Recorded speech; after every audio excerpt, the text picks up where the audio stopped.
Assalamualaikum warahmatullahi wabarakatuh. Saya Muhammad Yahya Latif dari kelas A. Saya Muhammad Ibrahim dari kelas A. Kami di sini ingin memberitahu kalian tentang komponen-komponen pada engine dan fungsinya. Jadi sebelum kita tahu, di sini juga ada namanya komponen crankshaft atau force and coil. Crankshaft itu berfungsi untuk mengubah gerak naik turunnya piston menjadi gerakan rotasi. Gerakan rotasi ini digunakan untuk menggerakkan sebuah flywheel atau roda gigi yang lainnya. Dan terus komponen ini penting dalam mesin untuk mengatur pembakarannya. Crankshaft ini terletak di bagian bawah silinder mesin. Tempat terpasangnya itu di blok silinder. Nah, untuk komponen selanjutnya yang kita identifikasi itu adalah camshaft. Nah, si camshaft ini memiliki fungsi utama untuk membuka dan menutup katup atau valve pada waktu yang tepat. Nah, yang sangat penting untuk proses pembakaran di dalam mesin. Selain itu, camshaft juga dapat berfungsi sebagai penggerak fuel pump dan memutar poros distributor pada mesin dengan sistem firing order tertentu. Jadi setelah ini kita akan membahas komponen yang itu bernama piston. Nah, jadi piston ini berfungsi untuk mengubah volume silinder dan memindahkan tenaga dari hasil pembakaran menuju crankshaft menjadi tekanan dan membatasi ruang pembakaran di dalam silinder. Jadi tuh di piston itu ada berbagai komponen. Yang pertama itu ada ring piston. Ring piston itu terbagi jadi 3. Yang pertama itu ada ring piston kompresi, yang ring kedua itu ada ring kompresi 2, dan yang ketiga ada ring oli. Nah, untuk ring piston pertama itu berfungsi untuk menahan tekanan kompresi yang dihasilkan pada pembakaran dan mencegah kebocoran pada ruang silinder. Dan untuk ring kedua sama aja. Jadi itu untuk mencegah dari si ring pertama. Jadi misalnya kalau ada udara atau air yang masuk masih tertahan oleh ini. Nah, untuk yang ketiga karena kan di sini tidak ada, yaitu oli ring, berfungsi untuk mengatur jumlah oli yang digunakan untuk pelumasan piston dan dinding silinder. Lalu untuk mencegah oli masuk ke ruang bakar dan membersihkan oli yang berlebihan dari silinder. Nah, di sini kita lihat ada connecting rod.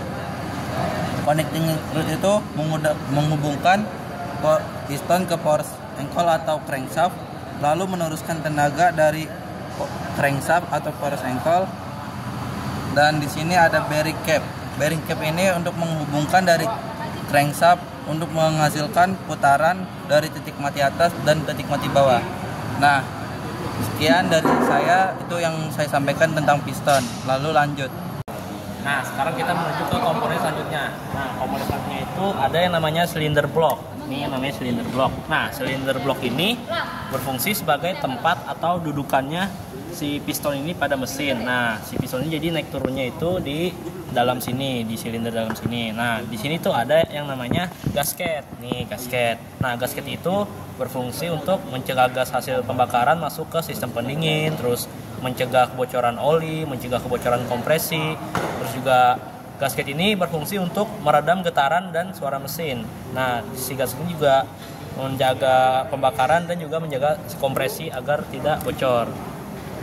Oke, selanjutnya kita akan bahas fuel filter dan primary filter. Apa sih fuel filter itu?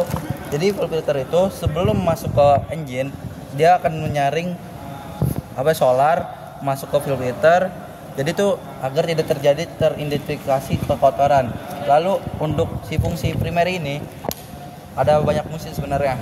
Jadi itu jika engine masuk angin, yang disebut masuk angin tuh karena ada ada udara. Jadi itu bakal dikompas seperti ini. Nah, berfungsi juga untuk menyaring solar dari sini. Jadi itu solar akan naik ke primary pump jika dimainkan ininya. Nah, sekian.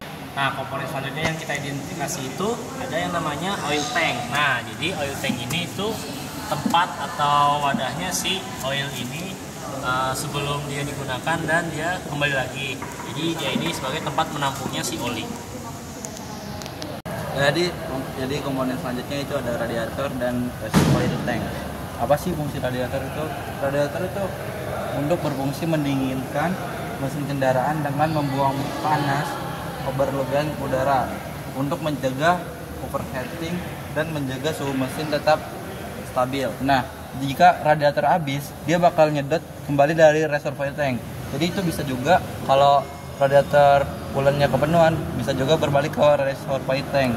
Jadi berfungsinya itu untuk seperti itu, berbolak-balik. Nah, itu saja yang saya sampaikan tentang radiator dan reservoir tank. Nah, untuk komponen selanjutnya yaitu ada yang namanya turbocharger atau turbocharger. Nah, turbocharger ini memiliki fungsi untuk meningkatkan tenaga dan efisiensi mesin dengan memaksa lebih banyak udara masuk ke ruang bakar, sehingga pembakaran lebih optimal dan menghasilkan tenaga lebih besar. Nah, selanjutnya kita akan menjelaskan komponen yang bernama motor starter. Jadi, motor starter ini berfungsi untuk mengubah energi listrik dari aki akan menjadi energi mekanik berupa putaran yang digunakan untuk memutarkan si flywheel yang ada pada mesin.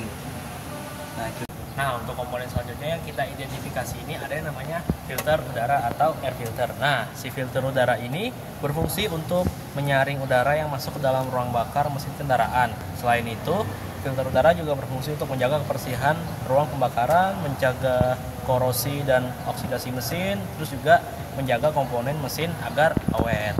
Tadi kan kita mengidentifikasi komponen filter udara atau air filter. Nah, sekarang ada lagi yang harus difilter, yaitu namanya filter oli atau oil filter. Nih, filter oli yang dibongkar dari Caterpillar, dari engine.